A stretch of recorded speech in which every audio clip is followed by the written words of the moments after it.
Hey everybody, Breakthrough Health and Life Coach Glenn Hattem here. I'm here with my good friend Ash Ruiz. Say what's up to everybody. Hello, everybody. Oh, you guys are in for a treat today. I have a remarkable individual, a spirit here in embodiment here in Boulder, Colorado. We're sitting up on my rooftop, and we've got great sun, great light breeze, and this conversation is not going to be a breeze. We're gonna it's going to be raw. It's going to be real. We're going to talk about life and getting some perspective outside of our boxes we get caught up in, and trying to find a different way of finding freedom and expression in our life. We were just talking earlier about I was sharing about what lights me up and new projects ahead that I really want to just dive in with full heart and full expression and full trust and vulnerability. And conversation today is about being vulnerable and sharing a little bit about the journey. As we all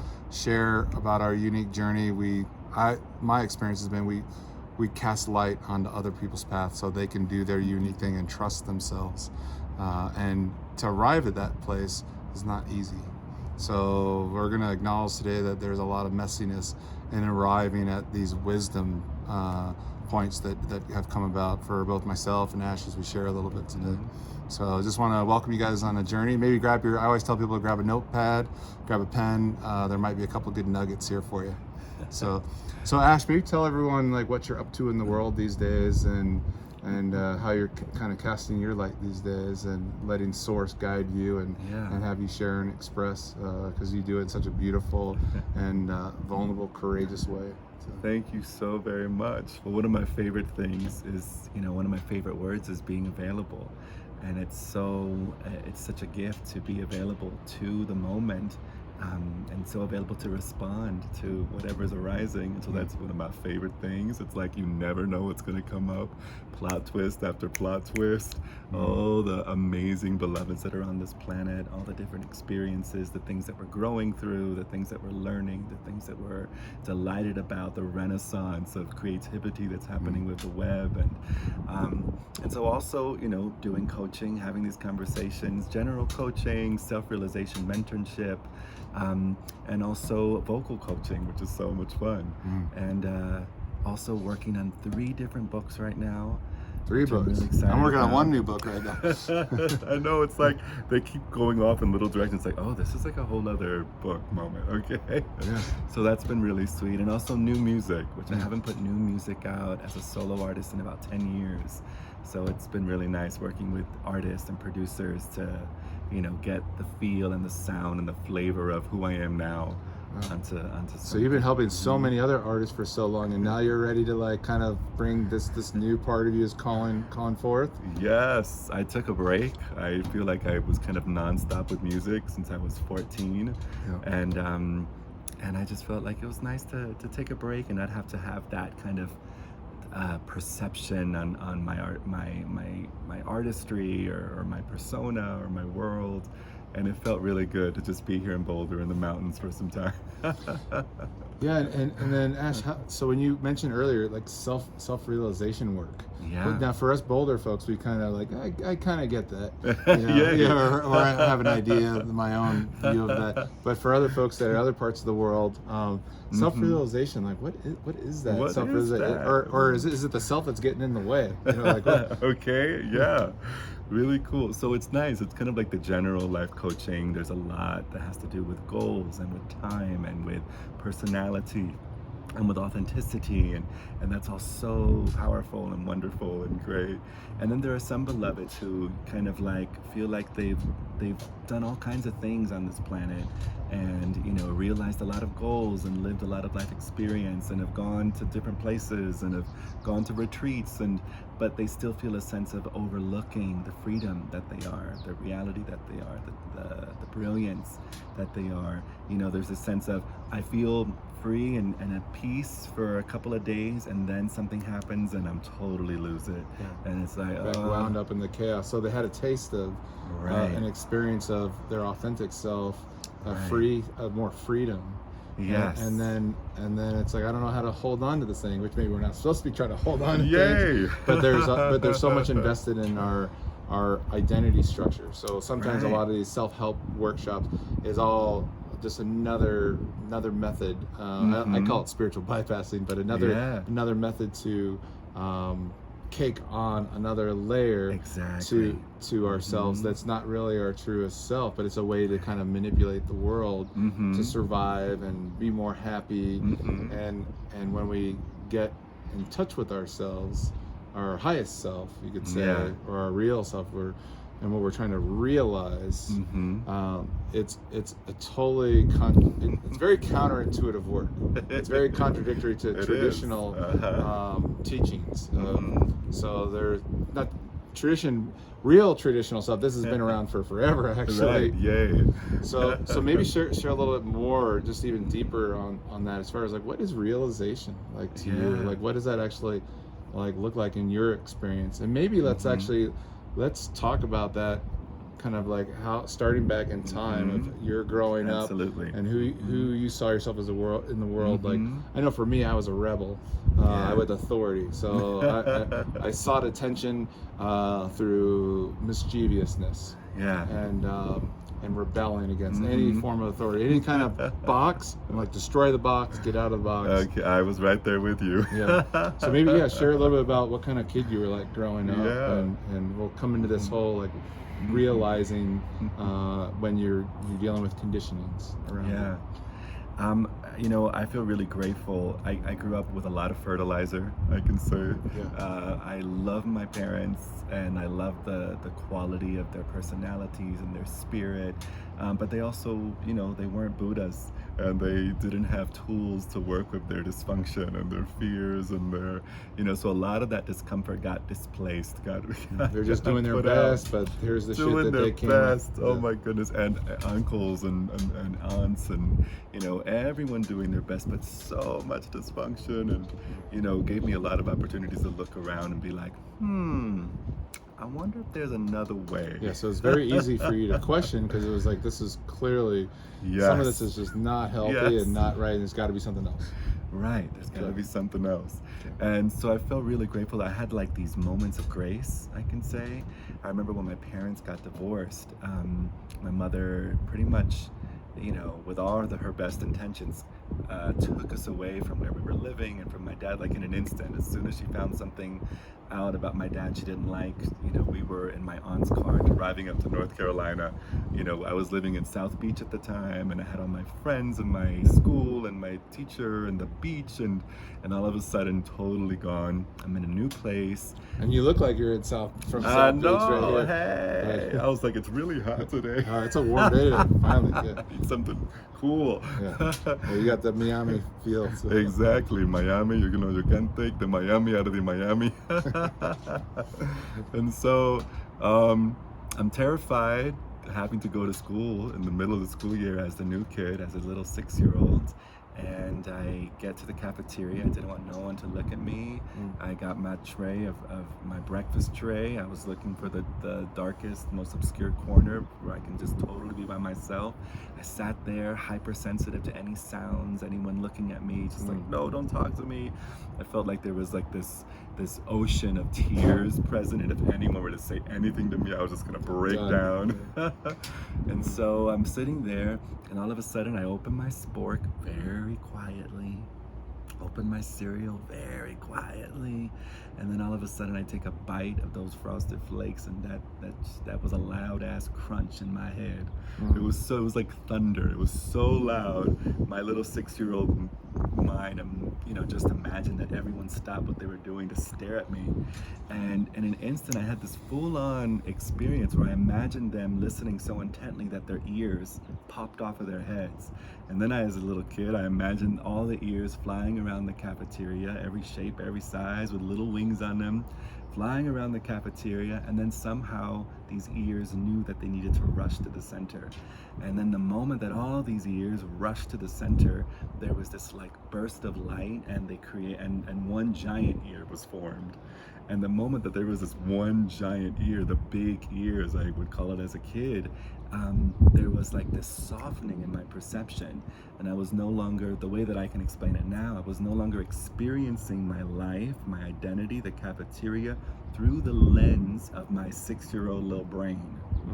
There was just this vast expanse of open peace and brightness and okayness, and the way my little 6-year-old brain tried to interpret that was, oh, every ear together makes God's ear, every hand together makes God's hand, every foot, every person together is God. This is essentially God experiencing itself, and that was a huge gift, with all the dysfunction and all the screaming and all the, whenever there was a moment that I felt like I was drowning in the pain and the sadness and the fear, I could always look and see, is the big ear here? And so it kind of like this meditation practice started happening without me knowing anything about meditation. Wow.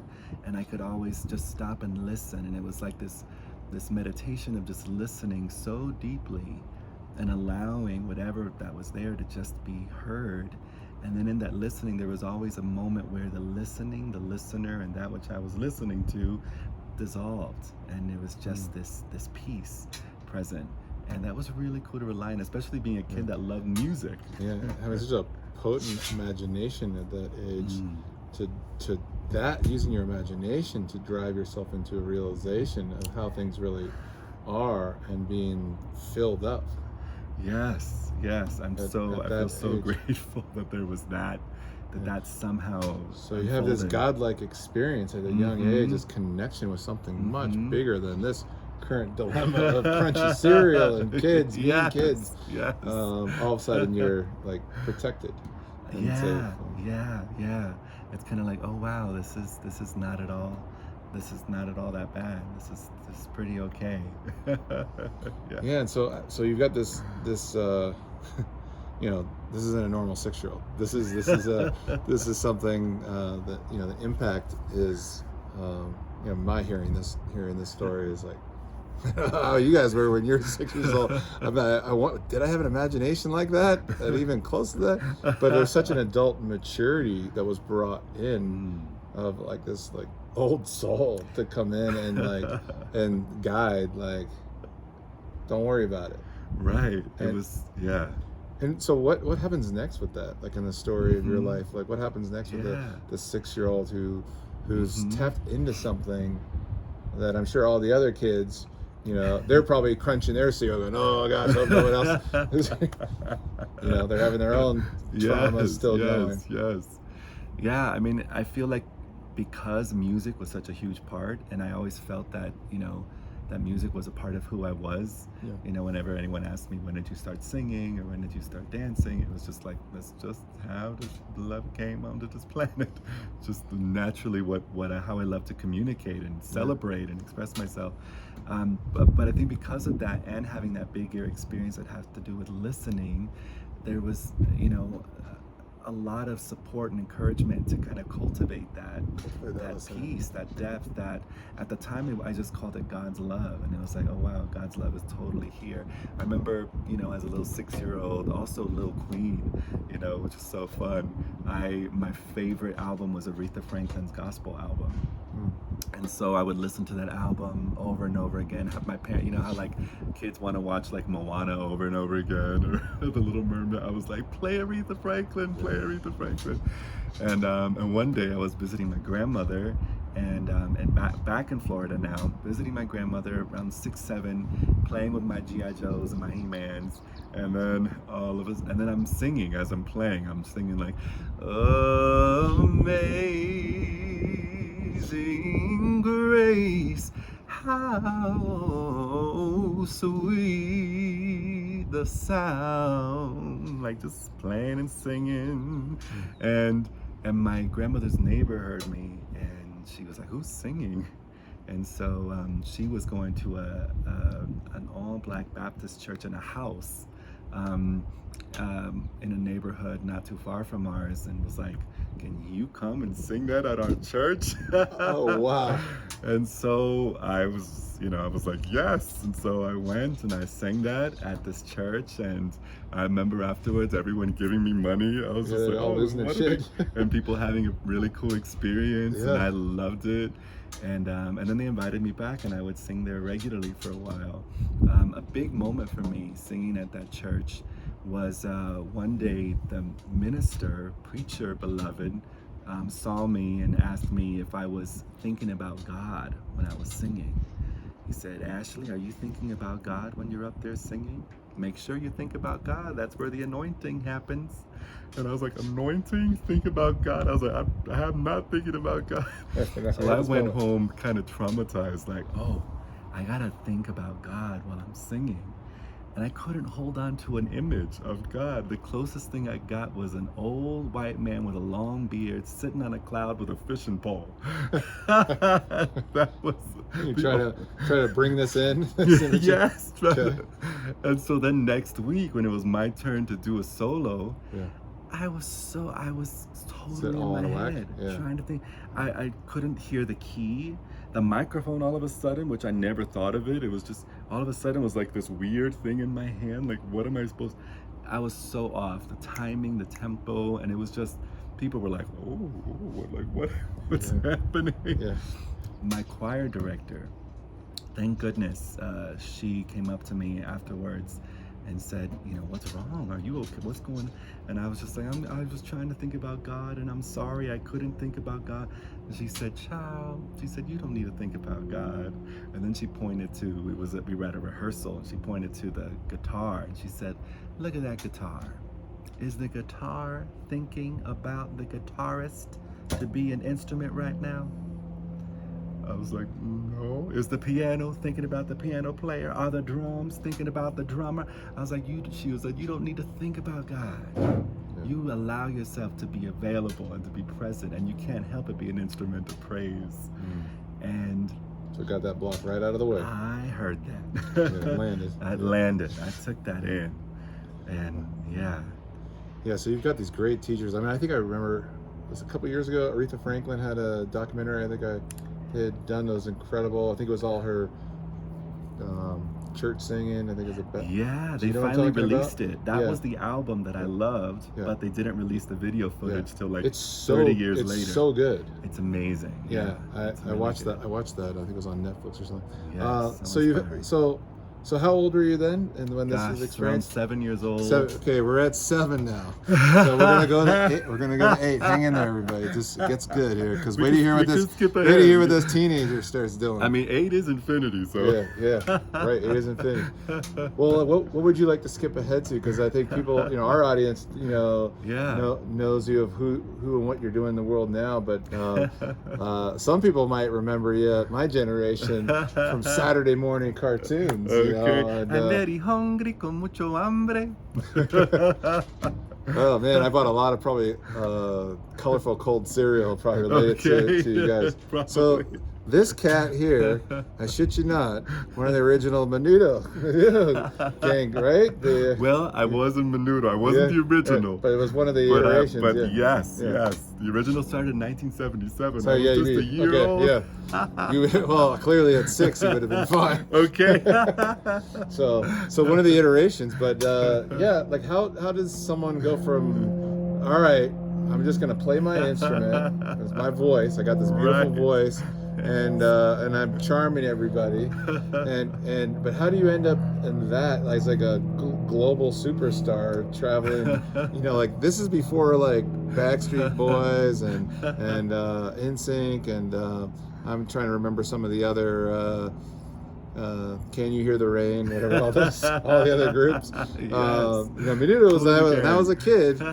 Like Saturday mornings, it was cartoons and like Menudo on ABC or something. Right. There was an ABC show. Yeah. So crazy. So always loving music. I didn't really listen to Menudo. I knew of Menudo, especially being Latin. Yep. But I was listening to Stevie Wonder and Otis Redding and I saw Stevie and Wonder. Whitney Houston. I saw Stevie Wonder at a concert only a few years ago, and he Oh, still wow. rips it. Oh my gosh, he's amazing. Yeah. What a force. Yeah, one Yeah. of my favorite vocalists and songwriters. And so, and it was really interesting because I feel like it was an answered prayer. When I was 12, my dad was diagnosed with AIDS, and that was a huge, moment for the whole family. My father, he never came out of the closet. He lived a double life, and he had a lot of shame, a lot of fear, and so A lot of people had to take that in their adulthood. right, yeah, especially back then. And so this is in 1987, and I guess in one of his moments, he was diagnosed with AIDS, and it was really scary for all of us. There was so much misinformation, and people really weren't educated around the subject, No. and it was new, and all the people that were just dying. Of course, it's different, a lot different now, but back then it was so scary. And People with COVID when it first came out. Yeah. Okay. It was like, what is this thing? We don't know. What is this? Can I Yes. shake hands with you? Without catching it. Right. Yeah, so that was another huge, let's say, teaching moment, another big heap of fertilizer in my experience. And I really loved my father's courage after he was in the hospital for a month. That was so hard for all of us. Comes home, sat us all down in the living room. It was me, my 3 other brothers and sisters, my mother, his mother, and my mother's mother, my 2 grandmothers. And he just said, I want to be really honest with you. I have AIDS. And we all start crying. We're in a puddle of tears. And he was like, but I want to use this moment. This is a fertile moment. I remember him saying, he said, you could either focus on, my body's probably going to get really sick. I'm probably going to get really skinny. I'm probably going to look really scary. And, hopefully there's a cure, but right now there isn't. And these are the things that are probably going to happen to my body. But he's like, I want you to know that you always have a choice. You could either focus only on my body and what my body's doing, or you could also focus on my spirit. As my body is getting weaker, my spirit's going to get stronger. Right. My love is going to get stronger. My gratitude is going to get stronger. I'm at peace with this. My body's no longer in the way of you experiencing my light. Right. Yes. And so that's another thing, another moment that I heard, really took in, the power of perception, and also the fragility of this human experience, the fragility. And so even in hearing that, many nights I cried myself to sleep, and in those tears I would pray to God, here, at the time I was known and celebrated because of my voice. It was kind of like that's the thing that I held of most value. So it was like, God, take my voice, take it. If you can heal my dad, take my voice. Give this up. Yeah. I totally give this up. Yeah. Or also the prayer was, give him an opportunity to see me using my voice before he dies. Give an opportunity to see, he's not going to be around when I'm an adult. And I always had the idea of being a singer when I'm an adult. Never imagined as a kid. And so... Oh, wow. So you're being thrust into Yes. Let's create now. Let's create now, yeah. And then a couple months after that, I was around 13. Some scouts went to my school, and they were looking through pictures, and they invited me to an audition for Menudo. And I remember thinking, wow, Menudo, that's still, because I used to watch the cartoons as a kid too, and knew some of their songs, but really wasn't following what they were doing. And then all of a sudden, I got home and I told my parents, and my dad was elated. He was so proud as a Latin man. He was just like, my son, Menudo. So I went to this audition, and I remember I sang Imagine from John Lennon. That was my favorite song. Remember a little bit of it? I do. Imagine there's no Or on a heaven. rooftop, you can belt. It's easy if you try. No hell below us, above us only sky. Yeah. Imagine all the people living life in peace. So a little bit of Imagine. So it was fun to sing that, and then I danced to Delight. The groove is in the heart. I used to love Delight back in the days. That was my music. I think, I think that's got to be high school, college. I think. Oh, cool. Yeah, Yes. Delight. Yeah. So I remember I did a backflip in that dance routine, and I kicked the cameraman, and he fell off. I kicked Telemundo right in the camera. That's funny. And that's the moment my manager was like, "Okay, I went back in." Yeah, and now Menudo had what Ricky Martin was in Menudo, right? and Robbie Rosa. Yeah, and I mean, to be a Menudo also, you kind of had to be a little bit of the teen heartthrob too to kind of be in the group. There was an element of it. Yeah, this guy. Sure. So that's one thing that was funny for me in the audition process. I was just like, okay, there was this. I was singing for the news people. So I wasn't even, but I guess the manager heard me, but we didn't have our proper singing, dancing audition yet. This was all the news getting kids out of the line and saying, oh, can you audition and we can film it?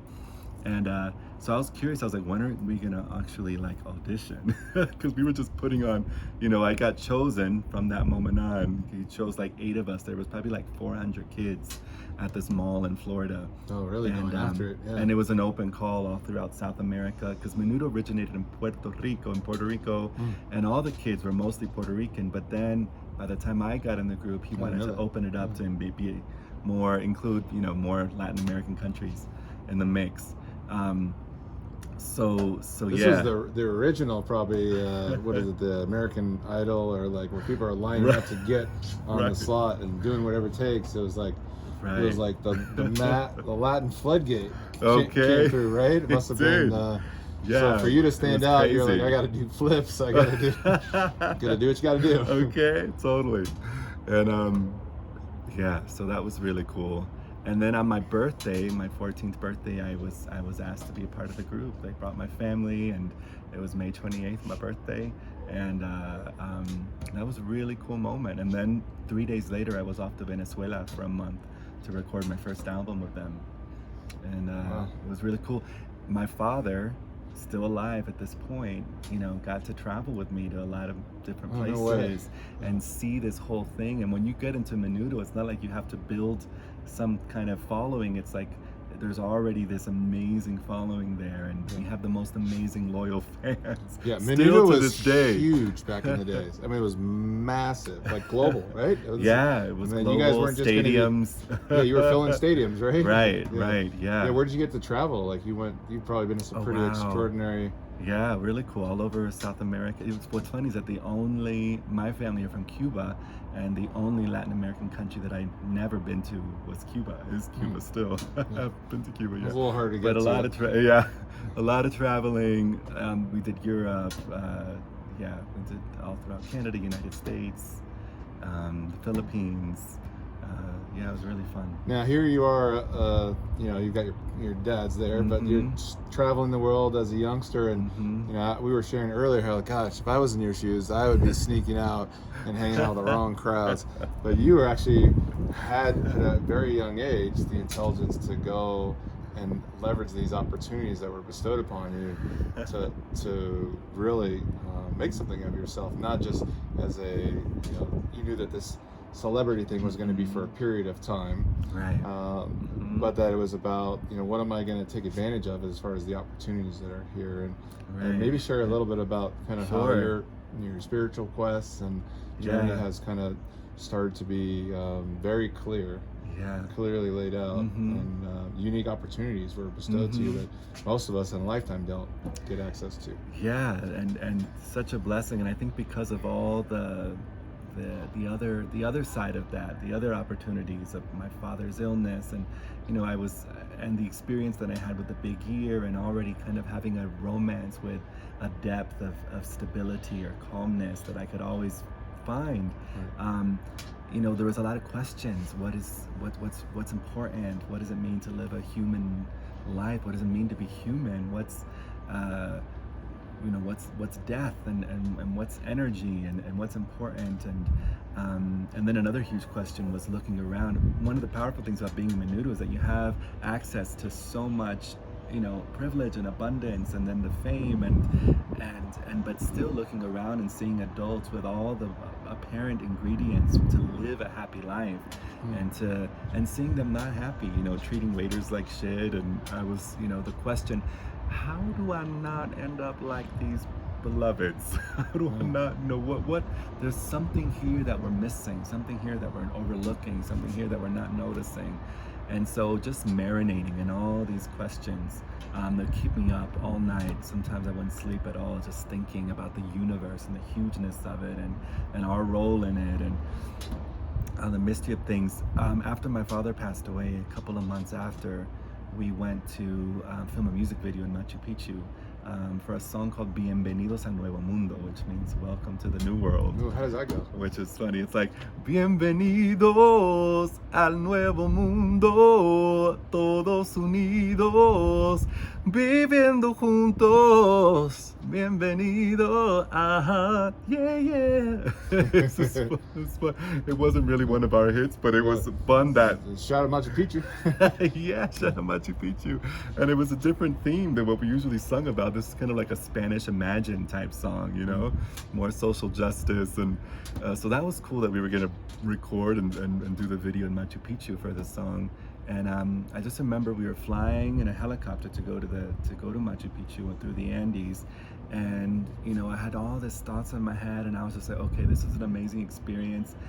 Let me rest in the big ear for a moment. Let me just be in the listening. Let me just dissolve into the listening, so I could be available for this experience and really be present with it.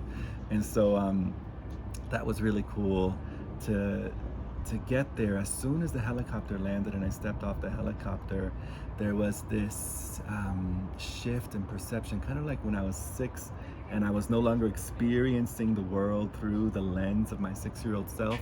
It's like there was an opening, and I was no longer experiencing life through the lens of my of who I thought I was. There was just this pure, uninterrupted, unshakable vastness. And then because we were filming a music video, and I had, there was all the production crew there and the makeup artists, and I'm having this like looking and seeing, oh wow, there's no such thing as an independent nature. There's no such thing as, it's like, it was also a sense of, I thought that I was here and the world was there. Right, that versus I was this web. Yeah, versus a web. And then also from that moment, it was like, oh no, there's nothing but intimacy. This world is happening in my heart. Anyone I'll ever meet is a citizen of my own love, and that was cool, because a softening started to happen, because a callus started to form after being in the music business for all those years. Right. There was a mistrust. There was a fear that I would always have to play a role to be accepted. There was this fear that some kind of value. Yes. There was a fear that value wasn't the currency of this experience, and that it was only about masks and all kinds of other things. But in that moment, there was such a softening, and there was a recognition of, oh wow, people can only do the best they can with the worlds that they live in. And where is the world? Only here. In that moment, it was like, oh wow, of course people do what they do, because they can't otherwise. Until we know better, we can't do better. So most people don't realize that they're projectors.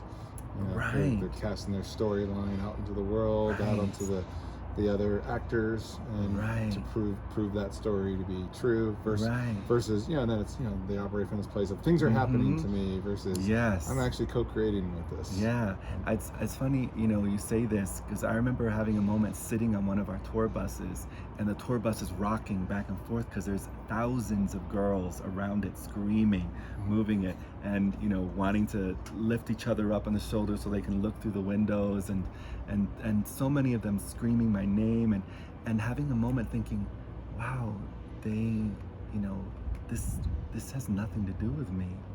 Like, It's not me. yeah, this is their whole experience. This is their experience, you know, and how cool whoever this Ashley is in their mind and their world. Yeah, it's all their concoction. It's all All theirs. these bazillion individual concoctions. Yeah, and I didn't really, there was something there, but until I had this moment in Machu Picchu, I was kind of like, oh, and then there was a shift, you know, when before I'd get on stage and our manager was screaming at us that we had to connect with the audience or do things to win people over, like my whole thing shifted. It was like, oh wow, this is all, again, I'm not separate from this. And the intimacy is the set point. It's like I can totally just allow the authenticity that's here to be itself. And then I started getting more creative with my songs, singing live, and it's really fun looking back to things now, like even dropping in more of that softening from like this hardened identity. It was like, you know, instead of trying to fill something up and, you know, that void inside you, you're like, maybe I need to let that void spill over and like give attention to the expansiveness, the conscious awareness that's connected to everything. That most of us spend a whole lifetime avoiding and running from that, or try to fill that hole, but maybe it's not supposed to be filled. You know? Maybe the only thing that can fill infinity is infinity itself. Yes. Not these distractions and things we go to when we start feeling that ache. Yeah. And that ache is like, I always think of like the anxiety is percolating wisdom coming up from our subconsciousness. You know, so the anxiety is telling us to like, hey, pay attention. Yeah, like a little knock from the inside. Yeah, like you don't have to run from this. You don't want to squash it and try to push it away. You actually got to like get to the big ear, so to speak. You know, it's all of us are in touch with that, but we've been taught and conditioned to stifle that superpower. So we move into so many strategies to do whatever we can to avoid it, or then to try to replace it, you know. Yeah, fascinating. So yeah, really powerful to sit with that. I call it energetic kale. And extract the nutrients from it, you know, and allowing it to, you know, I like to say that everything gets to have a full life, and in everything allowed to have a full life, even our feelings and sensations, especially our feelings and sensations. Also, everything gets to have an honorable undoing, because it always has a beginning, a middle, and an end. And it so much fun. I call it, you know, it's like everything exalts the freedom that is. Everything exalts the aware immediacy that is. And it gets really fun when we start noticing that the things that we thought were obstacles or obstructions to peace start revealing themselves to be the celebration of that peace that never goes anywhere. That's just here as our moment, just as it is. It's like, I love that. Obstacles are the way. That's right. So here you are. You're traveling the world. You're coming across, having these insights, and you know, again, it's like a meteor shower comes in and transforms the landscape. I felt that way. And so you mine the wisdom, you sit back, you hit pause, and then you go forward with a even mightier expression of yourself into the world. And then I'm assuming along the way, you know, the messy way, life kind of takes things away, and introduces new, such a good new teacher. elements. Maybe share a little bit about like how life, you know, wanted you to tell your story, tell your truth in the world, tell your truth about your sexuality, tell your truth about what you see from a spiritual standpoint of not, you know, an old man with a fishing rod.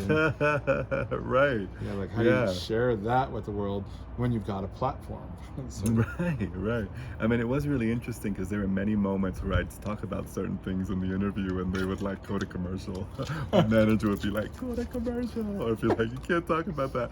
Or, you know, I remember coming out when I was 17 to a publication in Argentina, and my manager paying them money to not publish me coming out at this time. It was like, this will be detrimental. You got all these girls that are like, screaming what your is name. This person doing? And it's like, can't we just be free? Can we just, like, you know, what are we afraid of? Can we just meet these conversations? Can we just explore these different things? So yeah, that was a really interesting time. It was also really cool to notice, that there's something about that recognition that isn't in the realm of teaching, or isn't in the realm of evolution, isn't in the realm of time, isn't, it's like, oh, this is unlearned. This doesn't need to be learned. This is like, who we are. It doesn't need to be learned. But in the intersection of the experience of this dream life, this emanation of a supposed separate self in this world, it was really cool that there was a devotion to the teaching that follows. A devotion to like, oh wow, okay, I recognize that this is what's real, and this is impermanence, and it's always self-releasing, and how do I get to meet these very human things from this space? It's like, I know how I meet it from ego, I know how I meet it from my mind, but how do I meet my emotions from this openness? How do I meet this conversation from this openness? How do I meet my sexuality from this openness? How do I meet relationship from this openness? How do I meet scheduling and touring and traveling and recording and singing and from this openness? And that was everybody else's requirements, life's requirements, and life just like having its own kind of all these stories of all these minds, and all these egos. So I'm assuming you're going through this process of trying to dissolve this ego you've built up. It's been very serving, but maybe really not. Fun. So. Yeah, well, what's really interesting is that there was a recognition that this ego, when we look at it, it's completely spacious. It's not even there. It was never was built to begin with. Seems like it was built, seems like it was put together, but it only seems that way, and a willingness to, really look and tell the truth. It's like, where is it for real?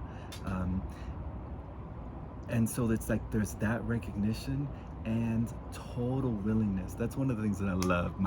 My favorite words are available, because it's like, we get to be available, when we're not constantly trying to sort out our positive and negative and neutral experiences, labeling things and trying to fix ourselves and push down our emotions and bypass and medicate or meditate, which again, all of that can totally have its place, right? It's like, all is necessary until it's not, and everyone's unique in their path.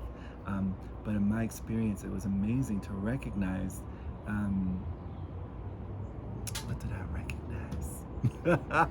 So I was saying willingness, that in this openness, that there's complete willingness for any expression of ego to be here, complete willingness for any fear to be here, any sense of separation to be here, any sense of So in that allowance, does that come more from of reaching a altitude or a perception of the witness, the sea of the soul, the aspect of yourself that is the observer, that is untouchable, unharmful. It's like I can just allow life to like be and move through me, and I can watch and observe these things with a form of detached compassion, with a form of care for things, but